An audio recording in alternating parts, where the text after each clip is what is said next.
Everyone heard about Bitcoin as a form of cryptocurrency or digital asset, but do they actually know what exactly is Bitcoin? And why it's already changed the financial world? That's why in this video I will tell you a brief history of Bitcoin. Before we begin, just smash that like button for the YouTube algorithm and subscribe if you're new here. It really helps out little channel like mine, and if you don't do it for me, just do it to raise awareness of Bitcoin and other cryptocurrency. As always, I'm not a financial advisor, so this is not financial advice. Everything in this video is my opinion and for entertainment purposes only. In 2008, there's a subprime mortgage crisis or hamburger crisis started by the bank easily sold too many bond and mortgage to feed the demand. Millions of people took advantage of low mortgage rate, especially subprime borrower or those with poor or no credit history were able to realize the dream of buying a home. Eventually, interest rates started to rise and home ownership reached a saturation point as home price started to fall.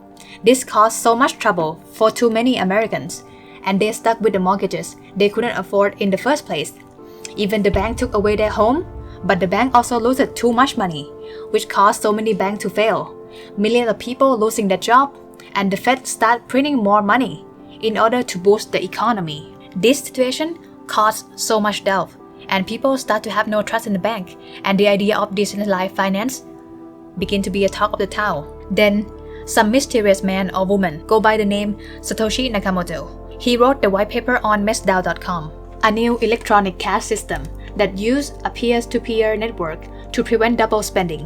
It is completely decentralized with no server or central authority. Then on January 3rd, 2009, the first block of blockchain, aka Block Zero or Genesis blocks, was born. Bitcoin blockchain is generated every 10 minutes, and once the block is generated, miner will earn Bitcoin as a reward. When Block Zero was created, it generated 50 Bitcoin, and there is no transaction.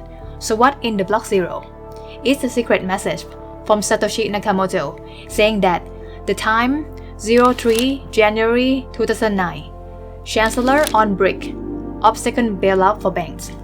The text is the headline for an article of London Times about the British government failure to stimulate the economy by printing more money. After that, the first transaction on blockchain happened. Satoshi transferred 10 Bitcoin to Hal Finney, the renowned cryptographer, coder, and Bitcoin pioneer. And that is how it all started. Bitcoin had been using more and more as a medium exchange without central authority. But why do Bitcoin have value, you might ask?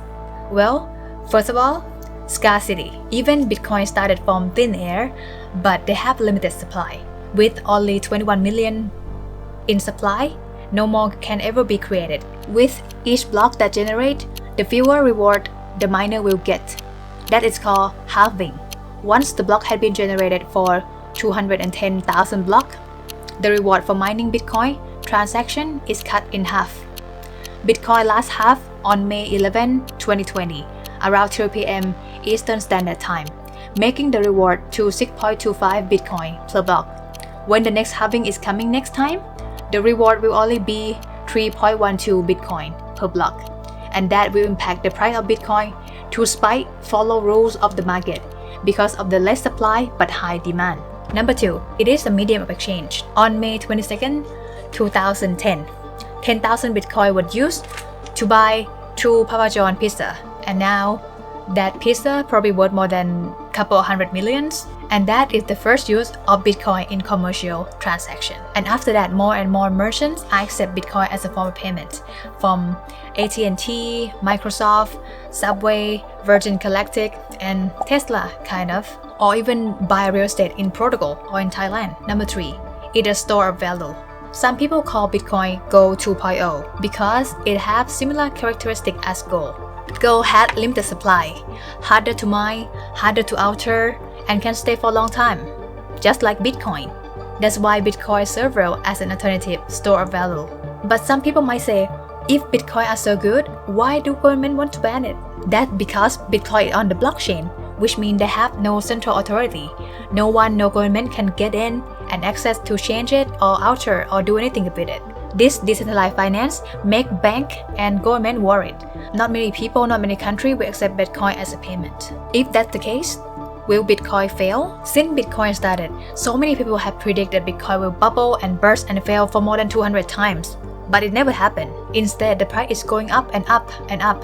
But what we know for sure is, since Bitcoin started, it's already shaked the whole world of the old financial system completely. And I'm so excited to see what is the future of cryptocurrency will be like in the next 5 to 10 years. If you like this video, you will love this video as well, where I explain what is blockchain and how does it work. And remember, don't invest in something you don't understand. But since now you understand Bitcoin a bit more, maybe it's never too late to start investing. Thank you so much for watching guys, and see you in the next one. Cheers!